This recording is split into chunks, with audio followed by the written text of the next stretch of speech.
कार्यशाला? नहीं, वोटर चेतना अभियान का तो अर्थ ये होता है कि भाई कम से कम हम अपने कार्यकर्ताओं के माध्यम से, और खासकर जो पहली बार मतदाता जो बन रहे हैं उनके बीच में जाना, उनको राष्ट्र के प्रति उनके दायित्व का उनका बोध कराना, वोट कितना महत्वपूर्ण है, और साथ ही साथ उनका वोट भी बनवाना, और यदि कोई छूट भी गया है तो उसको भी वोटर लिस्ट से जोड़ना।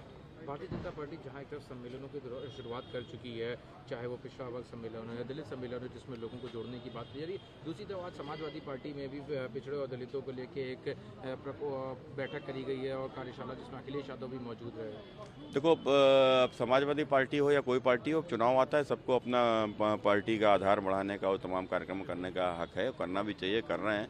लेकिन ये इनको अपने कारनामे के लिए भी हमें लगता है कि पछतावा करना चाहिए, और इन्होंने सत्ता में रहते हुए केवल परिवार के आगे बढ़कर सोच ही नहीं पाए और उस परिवार तक ही सीमित रहे। तो कुल मिलाकर जनता सब देख रही है, सब समझ रही है, और उत्तर प्रदेश हो या देश, आज प्रधानमंत्री नरेंद्र मोदी जी के प्रति उत्तर प्रदेश में तो पूज्य योगी आदित्यनाथ जी के प्रति जो जनविश्वास है वो अपने आप में बहुत कुछ कहता है, और सब सामने आने वाला है। अखिलेश यादव जिस तरह से JPNIC में गए, उसके बाद ब्रजेश पाठक को बनाया है, ब्रजेश पाठक को फिर उन्होंने सर्वेंट कह के संबोधित किया, जिसके बाद आज उन्होंने अपने आप के नाम में भी सर्वेंट डिप्टी CM लिख लिया है। ये उनकी एक सामंतवादी सोच है। अखिलेश यादव आज जो कुछ भी हैं तो अपने पिताजी के कारण से, और ब्रजेश पाठक आज जो कुछ भी हैं तो अपने केवल मेहनत के कारण से है। और इसमें ब्रजेश पाठक का दोष क्या है कि उनके भाई पिता मुलायम सिंह जी के जैसे कोई बड़े नेता नहीं होते तो क्या अखिलेश यादव कभी इस तरीके की बात कह पाते? अखिलेश यादव की हिम्मत है राहुल गांधी के लिए कुछ कह दें?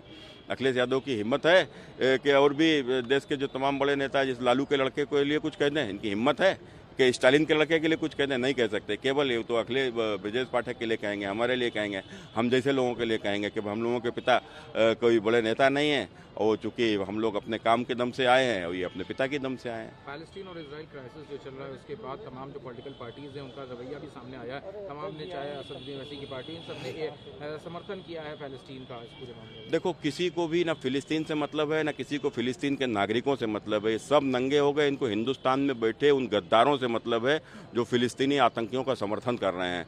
तो कुल मिलाकर ये क्या कर रहे हैं, इनका मर्जी। हम लोग क्या कर रहे हैं, हम लोग देख रहे हैं। कुल मिलाकर पूरा देश आज, और देश का हर राष्ट्रवादी आज इजराइल के साथ में है और इस्लामी आतंक के खिलाफ है। मौलाना तौकीर रजा हो या all India Muslim personal law board हो, इन लोगों ने भी फिलिस्तीन का समर्थन किया है। तत्काल इन लोगों को जाना चाहिए फिलिस्तीन में, ताकि फिलिस्तीन में इजराइल के द्वारा 72 हुरों के दर्शन को भेजे जा रहे आतंकियों की कुछ आखिरी मदद जरूर करना चाहिए इन लोगों को जाके।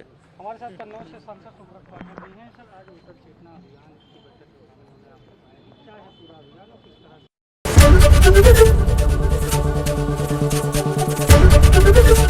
ABP गंगा, खबर आपकी, जुबान आपकी।